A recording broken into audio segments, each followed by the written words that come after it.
기원전 59년 태어나서 서기 17년 사망한 역사가 리비우스는 문명 발달에 기여한 로마인들을 부각시키려고 공화정이 시작된 기원전 509년을 기원으로 도시의 건설로부터를 저술 중에 있었습니다. 현존하는 도시의 건설로부터 142건 중에서 아에네이스가 이탈리아에 도착하면서 시작하는 건국 신화는 계획에도 없었습니다. 문명의 성각자 카이사르가 암살당하고 역사적 퇴행의 주역이 된 아우구스투스 황제가 로마인들과는 아무런 관련도 없는 트로이 장군 아에네이스가 이탈리아에 도착을 해서 로마를 건국한 것처럼 신화를 넣으라고 했습니다. 그렇게 되면 도시의 건설로부터는 엉망이 될 수밖에 없었습니다. 리비우스는 지필 목적을 서문에 밝힌 바 있습니다. 세계를 지배하게 된 로마인들의 역사적 사실을 부각시키고 로마를 위대하게 이끌어온 사람들의 생활 방식과 내란을 초래하게 된 퇴폐적인 분위기를 알려 사람들에게 경각심을 높이는 데 있다. 그런데 서두의 건국 신화를 집어넣으면 역사 본래의 취지가 무색해지면서 터무니없는 거짓말이 되는 것이고 작가적 양심과 지조를 잃게 되는 겁니다. 그래서 기원전 9년 사망한 드루수스 이후의 역사를 더 이상 쓰지 않았습니다. 서기 14년 아우구스투스 황제 사망 이후 3년이나 더 생존했으면서도 황제의 행적을 한 줄도 기록하지 않았습니다. 그 대신 생뚱맞은 내용을 9권에 집어넣어 논란의 여지를 남겼습니다. 만약에 알렉산드로스 대왕이 이탈리아로 쳐들어와서 로마와 싸웠더라면 어떻게 되었을까? 도시의 건설에 앞서 일어난 전설들 또는 그것이 건설된 것은 역사가의 확실한 기록보다 시인의 창조로 꾸며지는 것이 더욱 적합하다. 리비우스는 건국 신화를 서두에 집어넣게 해서 자신의 역사서를 한낱 픽션으로 만들어버린 아우구스투스 황제를 시인이라고 추켜 세우면서 비아냥거렸습니다. 이와 같은 내막을 알 턱이 없는 후대 사람들은 리비우스의 가상 역사서 운운하고 있습니다. 아우구스투스 황제를 조롱한 리비우스는 베네치아 서쪽 파도바 고향에서 75세에 사망했습니다. 유대에서도 이와 유사한 반문명적 만행을 자행한 자들이 있었습니다.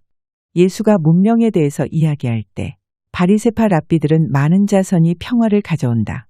가난한 자들에게 복이 있다. 부자는 하늘나라에 들어갈 수 없다.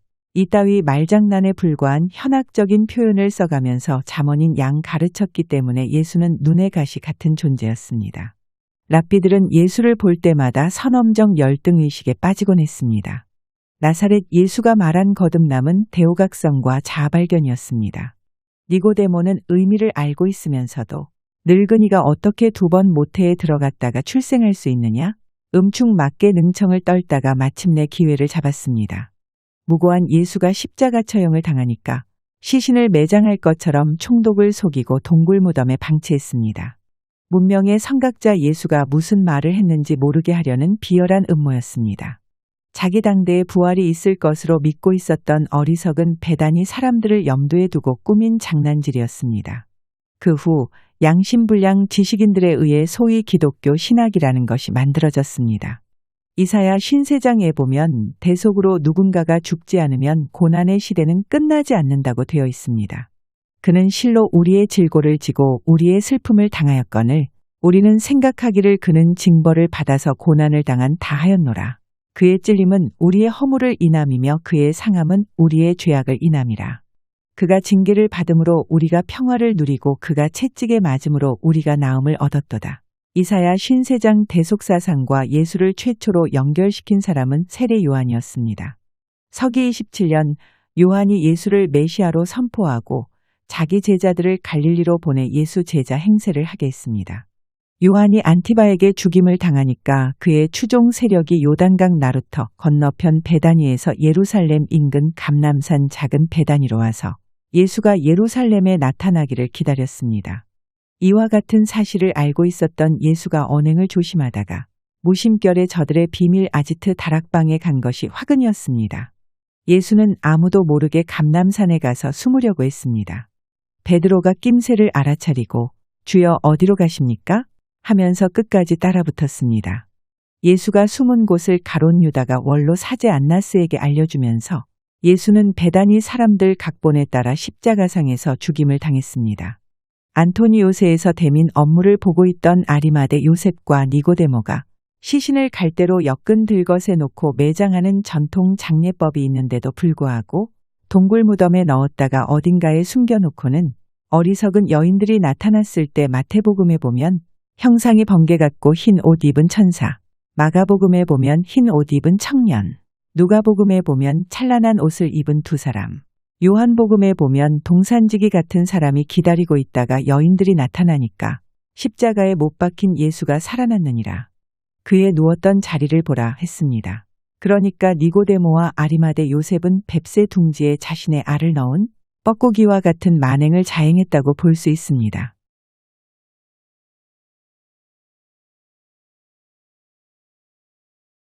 모든 준비가 완벽합니다.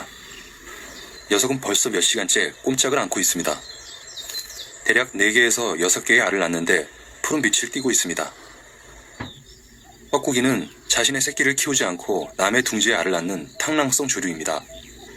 녀석이 찾고 있는 숙주는 붉은 머리 오목눈이나 딱새와 같은 새들이죠. 뻐꾸기는 2개에서 4개의 알이 있는 둥지를 가장 선호합니다. 둥지에 하나면 들키기 십상이고 4개 이상이면 호란중이라는 것을 알고 있죠. 뻐꾸기가 재빨리 알을 하나 없애고 이미 제 알을 낳아놨습니다. 뻐꾸기의 알과 붉은 머리 오목눈이의 알은 확연히 차이가 납니다. 둥지 앞에서 안절부절 못합니다. 이미 붉은 머리 오목눈이는 다른 알이 있다는 걸 알고 있는 듯합니다. 어미가 둥지 속 알들을 자세히 살펴봅니다. 의심을 하던 어미가 결국 둥지에 들어가 알을 품기 시작합니다. 붉은 머리 오목눈이 암수는 교대로 알을 품습니다. 어미는 이렇게 12일에서 13일 동안 알을 품어줍니다. 어미가 알 껍데기를 먹고 있습니다. 새끼가 태어난 것이죠. 뻐꾸기 새끼는 다른 형제들보다 몇 시간 일찍 태어났습니다. 첫 새끼를 위해 사냥에 나섭니다. 어미가 물어다주는 먹이, 애벌레는 완전 식품이죠. 아직 다른 형제들은 태어나지 않았습니다. 먹이는 모두 녀석 차지입니다. 어미는 계속 알을 품습니다. 남아있는 알과 새끼의 체온을 유지시켜주기 위해서죠. 암수가 교대로 알을 품으면서 새끼들이 태어나길 기다립니다. 알 하나가 또 깨어났습니다. 두 녀석 앞에는 불행한 운명이 기다리고 있습니다. 앞으로 일어날 일에 대해 새끼들도 어미도 전혀 알지 못합니다. 어미가 들썩들썩합니다. 새끼 뻐꾸기의 행동을 이해할 수 없죠. 이제 녀석이 본성을 드러낼 때입니다. 알과 새끼들을 밀어내는 것이죠. 어미가 황급히 막아봅니다. 녀석의 시도는 실패하고 맙니다. 그 사이 한 녀석이 또 태어났습니다. 일은 점점 복잡하게 흘러갑니다. 어미가 먹여야 될 식구가 3마리로 늘었죠. 형제가 둘이나 태어났지만 어미가 주는 먹이는 혼자 독식합니다. 새끼 뻐꾸기의 생존 전략. 둥지 안의 모든 알과 형제들을 바깥으로 밀어내는 것. 다리와 날개 쭉지에 잔뜩 힘을 주고 알을 밀어 올리기 시작합니다.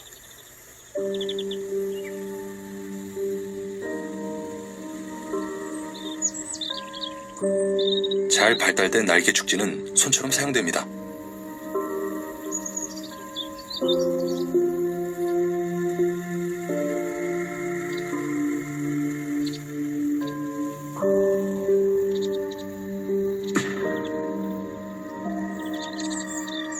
드디어 알 하나를 해결했습니다.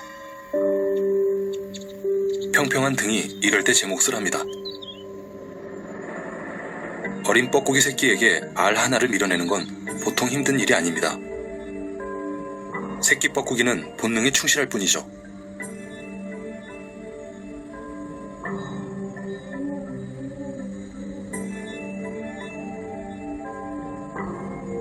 이번에도 마찬가지 다리에 힘을 주고 구속으로 밀어붙이기 시작합니다.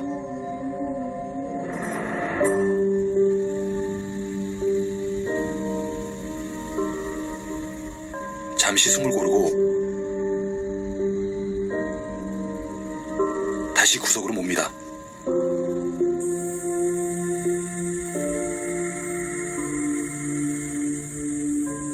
새끼 붉은 머리 오목눈이로선 당해낼 재간이 없죠.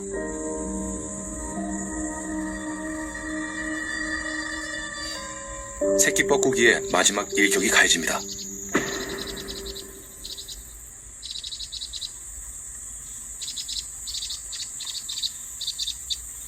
이제 둥지하는 녀석의 세상입니다.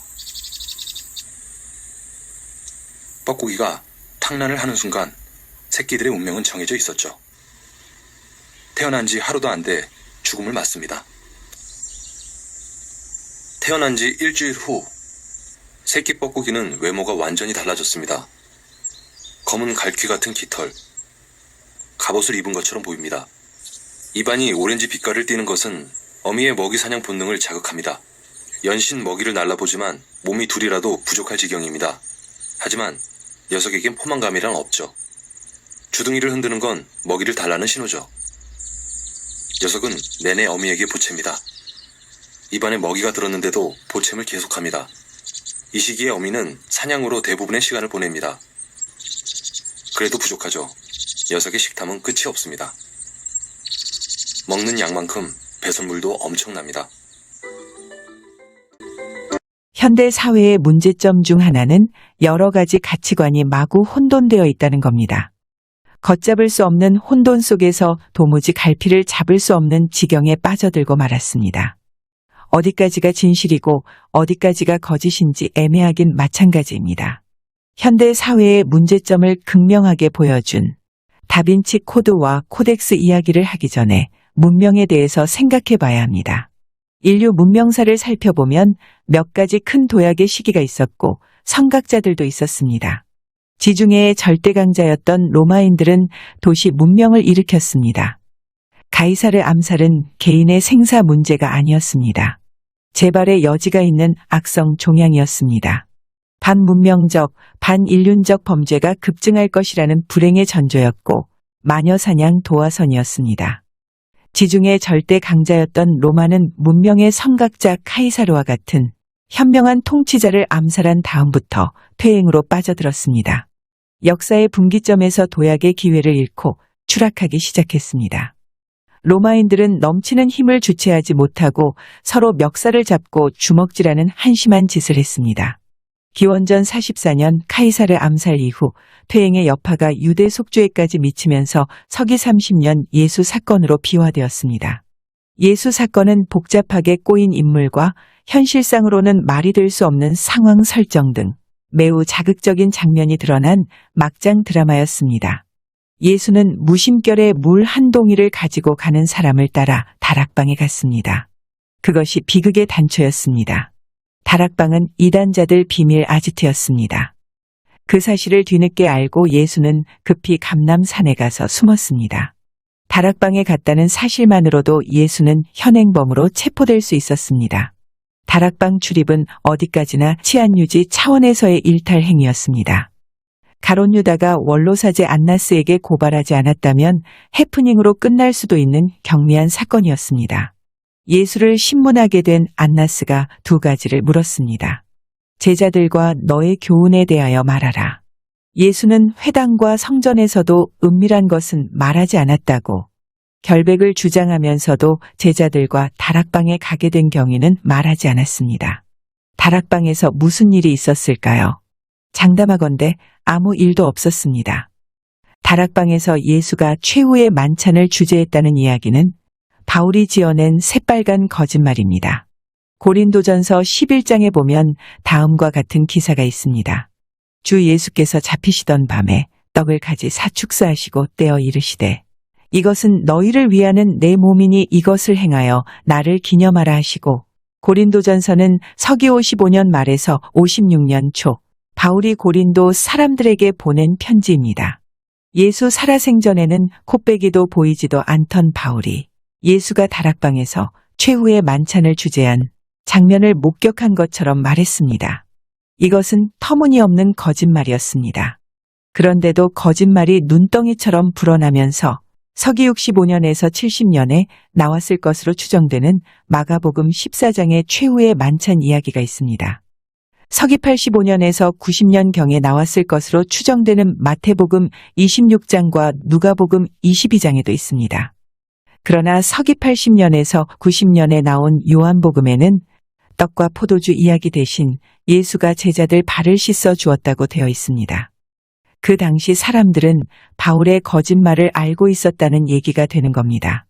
신약 성경이 확정된 서기 397년 카르타고 종교회의 전까지 바울의 서간문과 사도행전은 이단 서적으로 분류되었다는 사실만 봐도 바울의 거짓말은 공공연한 비밀이었습니다.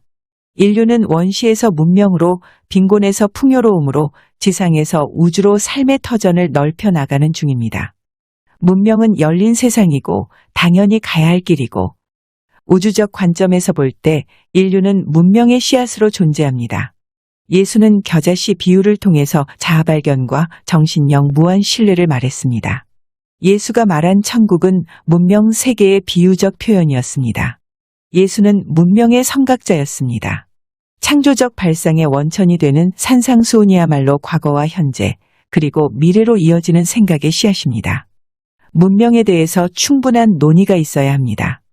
외면하거나 맹신적 태도를 버려야 합니다. 문명은 예수가 말한 천국의 열쇠이고 키워드입니다.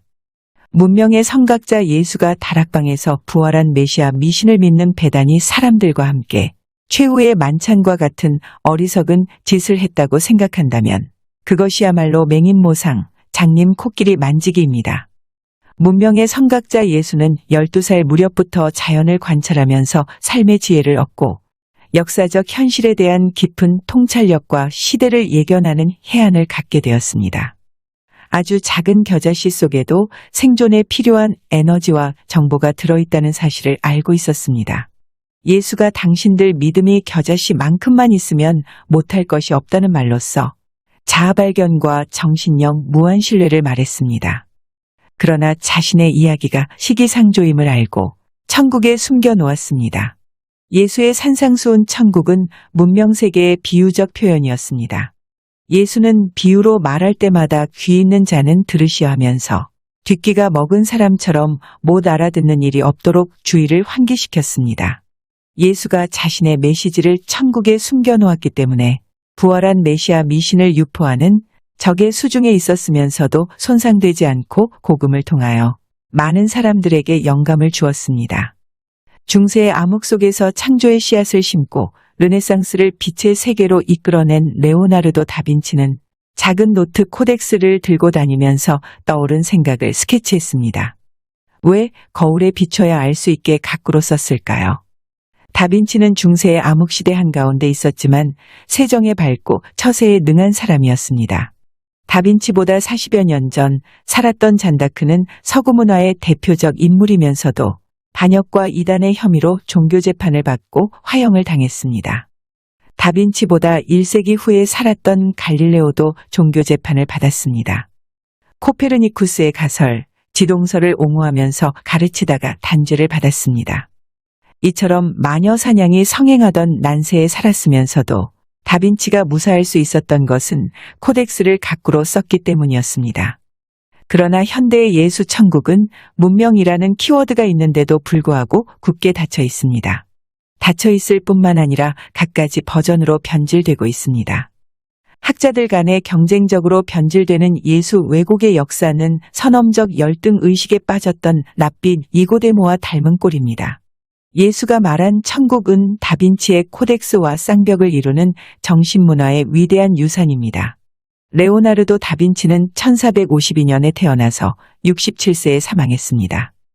26세부터 사망할 때까지 자신이 구상하고 연구한 각종 무기와 다양한 식물류, 수학, 해부학, 기하학 등 참신한 아이디어를 종이의 앞장과 뒷장에 스케치했습니다. 다빈치의 관심사는 인간성 해방과 인간의 재발견, 합리적인 사유와 생활 태도의 길을 열어준 근대 문명의 선구 르네상스였습니다.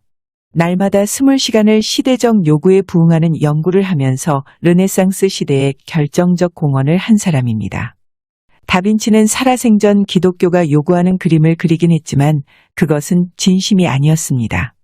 그러기 때문에 가톨릭과 개신교는 다빈치 이름조차 거론해서는 안 됩니다. 문명의 성각자에 대한 예가 아닙니다. 그런데 댄 브라운의 다빈치 코드 서두에 보면 1919년 설립된 유럽의 비밀 단체 시온 수도회는 실제로 존재하는 조직이었으며 파리 국립도서관은 1975년에 비밀 문서로 알려진 양피지들을 발견했는데 거기에는 아이작 뉴턴, 보티첼리, 빅토르 위고, 레오나르도 다빈치를 포함한 수많은 시온 수도회 회원과 수장들 이름이 있었다는 거짓말을 했습니다. 다빈치 코드는 2003년에 나왔습니다. 그보다 앞서 성혈과 성배는 1983년 한국에서 출간된 바 있습니다. 책이 출간되니까 개신교와 천주교 단체의 반발과 사회적 파장을 이유로 회수 절판되었다가 2005년 11월 다시 나왔습니다. 성혈과 성배는 미스테리아적 이교들, 나그 한마디에서 발견된 그노시스적 복음서 등 다양한 자료를 논거로 제시하면서 예수는 십자가상에서 죽지 않았으며 막달라 마리아와 결혼하고 아이를 낳았다고 주장합니다. 성혈과 성배가 출간되기 얼마 전 메로빙거 왕조 기록이 담긴 두루마리를 발견했다면서 희대의 사기극을 벌린 사람도 있었습니다. 프랑스의 건축 디자이너였던 플랑타르가 위조한 문서를 가지고 메로빙거 후손을 자처하면서 시온 수도회를 다시 결성하려고 했습니다. 사기극은 장기간에 걸쳐 준비되었습니다. 양피지 문서와 함께 보물을 발견했다고 밝혔는데 이때 플랑타르는 마지막으로 생존한 메로빙거 왕조의 계승자 다고베르트 2세 자손이라고 주장했습니다. 그의 친구 세리제와 함께 서류를 날조했으며 프랑스 어느 잡지 논설에 가짜 문서를 포함시키는 치밀함도 보였습니다. 제3의 공모자로 의심되는 작가 시드도 1967년 발표한 책에 이들의 주장을 뒷받침하면서 시온 수도회가 유명해졌습니다. 가짜 문서를 프랑스 파리 국립도서관에 기증하는 고단수의 사기극을 벌리면서 프랑스 왕위를 요구했습니다. 그러나 학자들에 의하여 날조된 문서임이 드러났습니다. 법정에 선 플랑타르는 족보가 거짓임을 시인하고 풀려났습니다. 하지만 왕위를 요구한 것은 반정부 음모에 해당된다면서 엄중한 경고를 받았습니다. 다빈치 코드에 보면 루브르 박물관장 자크 소니에르가 정체불명 남자에게 살해당합니다. 소니에르는 죽기 직전 자신이 알고 있는 비밀을 전하기 위해 시신 옆에 암호를 남겼습니다. 이 암호를 풀기 위해 하버드 대학 종교기호학자 로버트 랭덤과 암호 해독관이자 소니에르의 손녀인 소피 느베가 등장하고 사망한 소니에르가 시온 수도회의 수장이었음이 밝혀집니다. 소설 다빈치 코드는 시온 수도회 수장들이 지켜왔던 비밀과 그 비밀을 추적하는 이들의 이야기를 흥미진진하게 그리고 있습니다.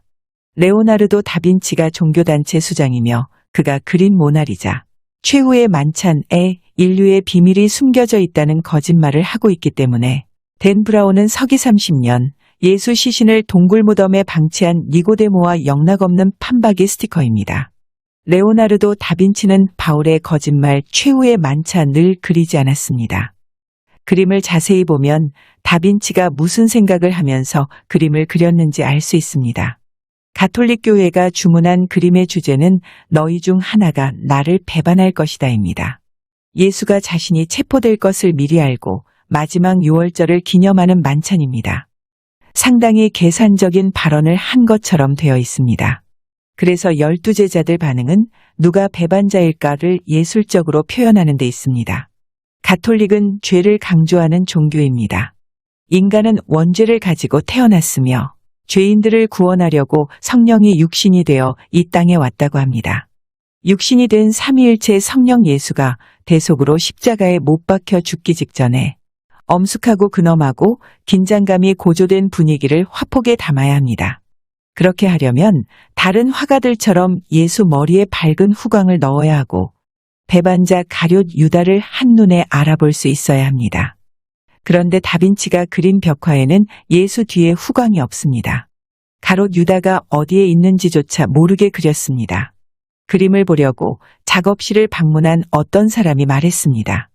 만찬 속 제자들은 밀라노 궁정의 저명한 대신들 초상화 같고 시민들 삶을 그린 그림과 닮았다.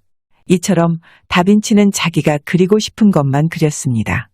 주문을 받고 일감을 끝까지 완성시키지 않은 것도 있습니다. 1478년 처음으로 그림 그리는 일을 맡았을 때도 밑그림만 그리고 그만둔 것도 있습니다. 1481년에 주문받은 동방 박사의 경배를 완성하지 못했습니다. 다빈치가 완성한 작품 수는 20점에 불과합니다. 최후의 만찬 벽화를 그리기 시작한 것은 43이었습니다. 다빈치는 인생의 목표가 확고했으며 누가 시킨다고 마음에도 없는 일을 할 사람이 아니었습니다. 벽화를 시작하고 3년이 지나서야 완성했습니다. 모나리자도 오래 걸리기는 마찬가지였습니다.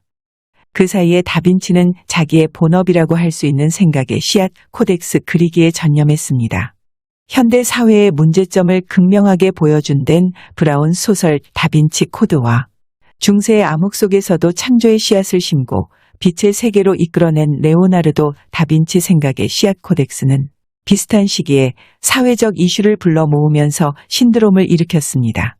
댄 브라운의 다빈치 코드는 세계적인 베스트셀러로 2006년 5월까지 6,050만 부가 발행되었고 44개의 언어로 번역되었으며 대한민국에서는 최장기 베스트셀러 1위를 기록한 바 있습니다. 생각의 씨앗 코덱스는 댄 브라운의 다빈치 코드와 달리 순환의 역사 그 자체입니다. 다빈치는 프랑스 파리에서 죽었습니다. 그의 제자 프란체스코 멜치가 엄청나게 많은 코덱스를 소장하고 있었습니다. 멜치가 죽고 조카 오라초도는 코덱스가 소중한 보물인 줄 모르고 고물상에 팔거나 가정교사와 친구들에게 나누어 주었습니다. 천만다행인 것은 조각가 폼페오 레오니가 일부를 찾아내 10개의 묶음으로 만들었습니다. 스페인 국왕 펠리페 2세에게 팔기 위해서였습니다. 그런데 그것을 양도하기 전에 국왕이 죽었습니다. 사겠다는 사람이 없으니까 기계 장치 스케치만 별도로 묶은 코덱스 아틀란티쿠스를 가지고 밀라노로 왔습니다. 그것이 현재 암브로시아나 미술관에 소장되어 있습니다. 사방으로 흩어진 코덱스 중에서 1690년경 화가 주세페 게치는 트렁크 속을 뒤지다가 노란 종이 한 묶음을 발견하고 그것을 런던 북서쪽에 있는 레스터의 영주 토마스 코크가 프랑스에 왔다가 구입해서 영국으로 가지고 갔습니다.